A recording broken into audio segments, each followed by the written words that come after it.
homeland. He now has global fame. Celebrate this thoroughbred. He is classy as he is tough. And for that man, Luis Saez, a glorious moment. A man who exhibited so much class in his dark hour when taken down from first place in the Kentucky Derby, has now, on the same horse, lifted the richest race ever run. Now running in the silks of Coolmore and owners Gary and Mary West. For Jason Servis, who has spoken so warmly and emotionally about what this horse means to him through the last days, they have taken the Saudi Cup, and what a race, what a finish, what an absorbing race to observe. And the runner-up, Midnight Bisou, how enterprising were her connections to bring her here to the Saudi Cup, and what a huge effort she's posted against the boys to make it a 1-2 for the United States, and a 1-2 with their most celebrated thoroughbreds. Ben Battle, better known as a turf horse, has run a superb race for third, just ahead of the horse who made so much of the running here, the Pegasus World Cup winner, Mucho Gusto. Tacitus ran through for fifth, and back in sixth place, the best of the Japanese, Gold Dream. But it is a 1-2-4-5 for the United States.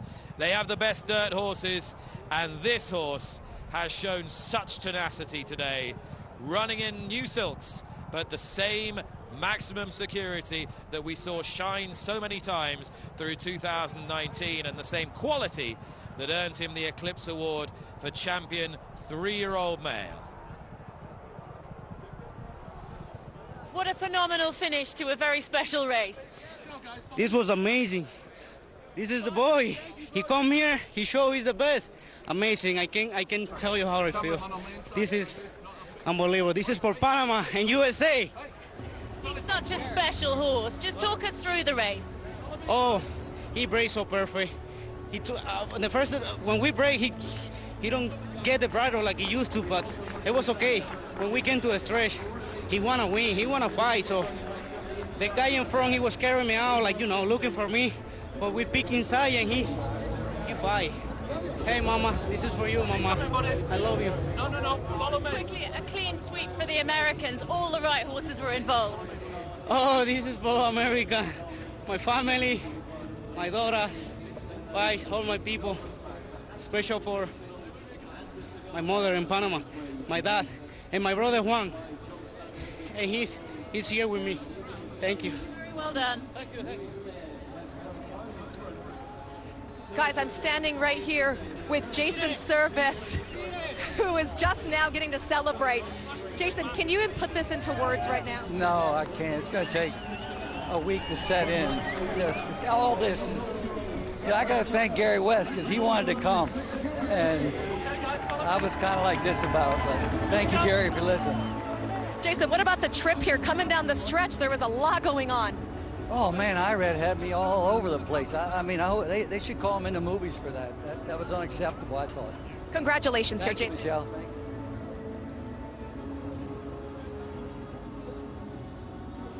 This is a horse that has traveled many thousand miles to earn glorious redemption. Maximum security it is.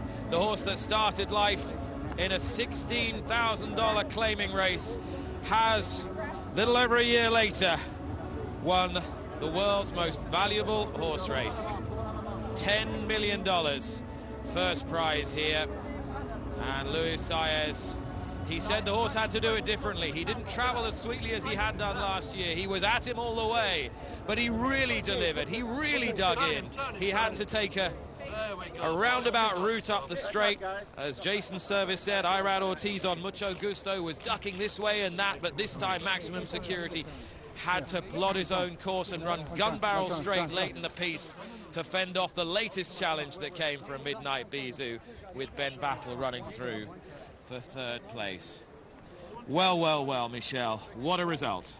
What a tremendous result there. I have to say, watching the race, when they turned for home and Mike Smith had Midnight Bisou in last, I was thinking, well, she's not going to fire today. And then inside, we've seen this extremely long stretch really play out in the last 16th of a mile in the races, and she was flying, but Maximum Security just absolutely outgutted her.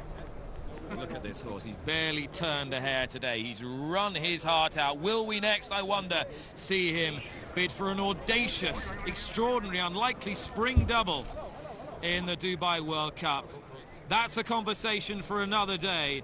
For today, as some of you leave us, I'm afraid, we have to say it was maximum money, maximum impact wanted, and we got it with maximum security for America.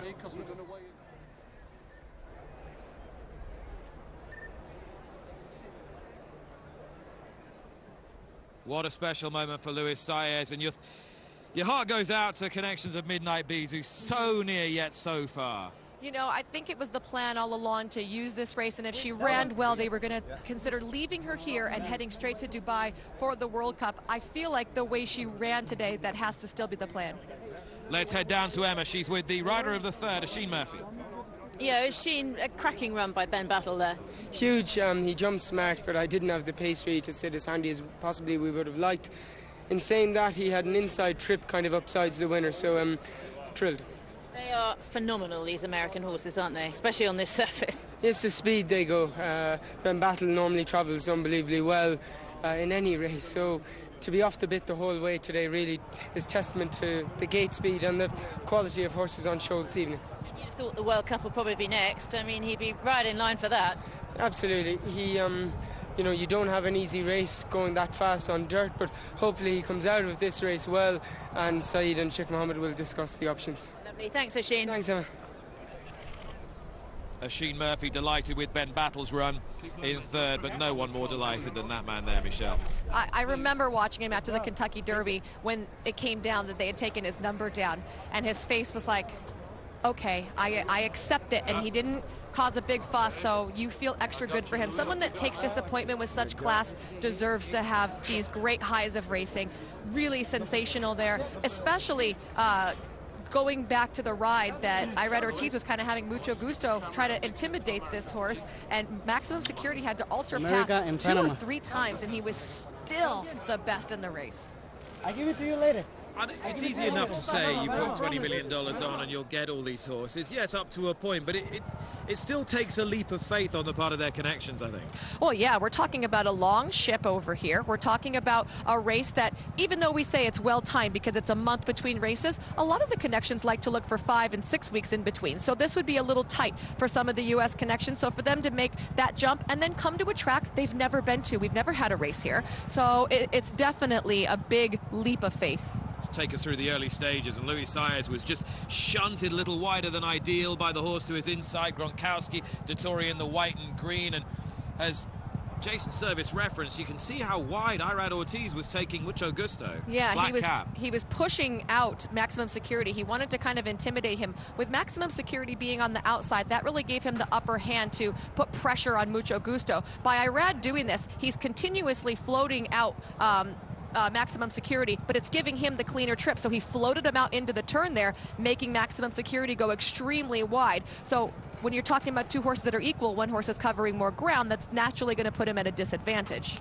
Capizano, the inside, the horse from Dubai, got a good early position but didn't offer much in the way of resistance late. Likewise, North America. Here come the turf horses, the Royal Blue Ben Battle and the Blue Cap, the outside, Magic One. She's run well again. And don't forget to keep your eye on Midnight Bisou. You just saw her there on the back of your screen. Take a look. She's got the red cap and the white headstall, and she's going to come up the rail right now. She's about in 5th, and Mike is just going to put her through this hole. He knew that to be victorious, he was going to have to go the shortest way around. So a Maximum Security was out there 6-7 wide. Mike went up the rail. That's an excellent move on his part, why he is so smart with this. This was an extraordinary race to watch. Very different in the way it was played out, but a result that won't surprise too many. Maximum Security beating Midnight Bisou as we join Tom with more delighted winning connections. Well, I'm alongside the winner of the inaugural Saudi Cup. He might not know what he's just done as these fans alongside wave him home. Antonio Groom alongside me. Huge congratulations. Did you believe that horse could do that? Yeah, thank you. He is such an animal. He's so powerful. He shows such a will to win. How proud are you and the team? You happy? You must be delighted. You can tell me how happy you are. Yeah, thank you too much. Okay, I'm going to leave Antonio to it, and I'm going to say well done to Maximum Security. What a performance from the winner as he walks past these fans here. The winner of the Saudi Cup. Lovely to see. Good for Antonio and everyone connected with this horse. He has been a real character on the track this week as well, at half threatening to take hold of Garrett's service, but he's clearly been in bullish form, the horse. And you saw Garrett walking in the back of the pack right there, and he's been out here. He's the assistant to his dad. He gets on the colt every day. He knows his quirks, his inside, his outs. I'm sure that he feels as proud as a papa right now watching Maximum Security deliver the performance that everyone said that he could, Nick. And you saw there a glimpse of the huge trophy, as you would expect for the Saudi Cup, and designed by the London Jewelers